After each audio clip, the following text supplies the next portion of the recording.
যে আপনারা আবারও যুদ্ধটা শুরু করেন, যে আমরা ভারতের পদানত হয়ে থাকতে চাই না, আমরা মাথা উঁচু করে দাঁড়িয়ে থাকতে চাই।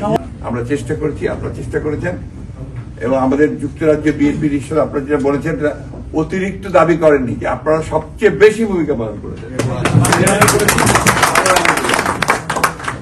আনপ্রেসিডেন্টেড। তার জন্য আপনাদেরকে আমি ধন্যবাদ জানাই।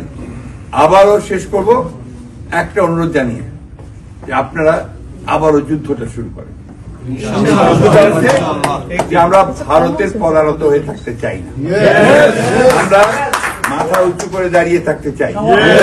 আমরা আমাদের নেতা, আমাদের প্রতিষ্ঠাতা শহীদ প্রেসিডেন্ট জিয়া রহমান সাহেবের যে স্বপ্ন, জাতীয়তাবাদের যে দর্শন, 19 দফা কর্মসূচি এবং মুক্ত বাংলাদেশের যে চিন্তা ভাবনা, সেটাকে প্রতিষ্ঠিত করতে চাই। দেশনেত্রী বেগম খালেদা জিয়া যে পথে এগিয়েছেন, গণতন্ত্র, সেই পথে আমরা যেতে চাই। আর আমাদের তরুণ নেতা তারেক রহমান সাহেব আমাদেরকে যে নতুন বাংলাদেশের স্বপ্ন দেখাচ্ছেন 31 দফা দিয়ে, সেটাকে বাস্তবায়িত করার জন্য আমরা নিজেদেরকে যোগ্য হিসাবে তৈরি করি। That is very important. তো আমি আর কোথাও বাড়াবো না। আমি আবারও বলছি যে আপনাদের প্রতি আমি অত্যন্ত কৃতজ্ঞ। আপনারা আমাকে যেভাবে আতিথেয়তা করেছেন, সম্মান দিয়েছেন, সেজন্য আমি আপনাদেরকে ধন্যবাদ, কৃতজ্ঞতা জানাচ্ছি। আমার এখন বয়স হয়ে গেছে, আমাদের অনেকেরই বয়স হয়ে গেছে। আমরা নতুন যারা ইয়াং জেনারেশন, তাদের মুখের দিকে তাকিয়ে আছি, যে তারা আমাদেরকে একটা নতুন স্বপ্ন দেখাবে, একটা নতুন দেশে নিয়ে যাবে, একটা যেখানে আনন্দ থাকবে, যেখানে সম্প্রীতি থাকবে, ভালোবাসা থাকবে, হিংসা থাকবে। আপনি একটা কথা বলেছিলেন যে আমরা দেখতে চাই না, আমি একটা কথা, প্রথম দিন যে ম্যাডাম যে বক্তৃতাটা করেছিলেন, ডু ইউ রিমেম্বার?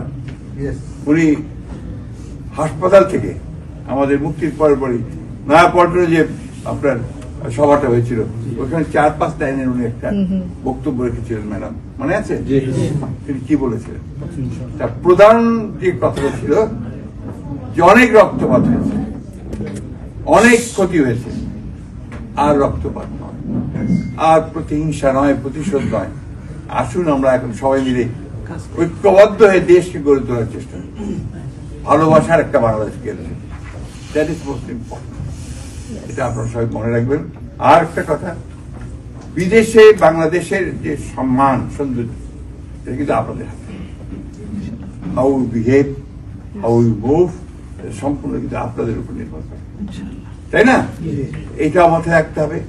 আর ছেলে মেয়েদেরকে আপনারা সবাই জানি খুব ভালো ভালো জায়গায় পড়াশোনা করাচ্ছেন, ওদেরকে বাংলাদেশের প্রতি ভালোবাসা আনাতে হবে।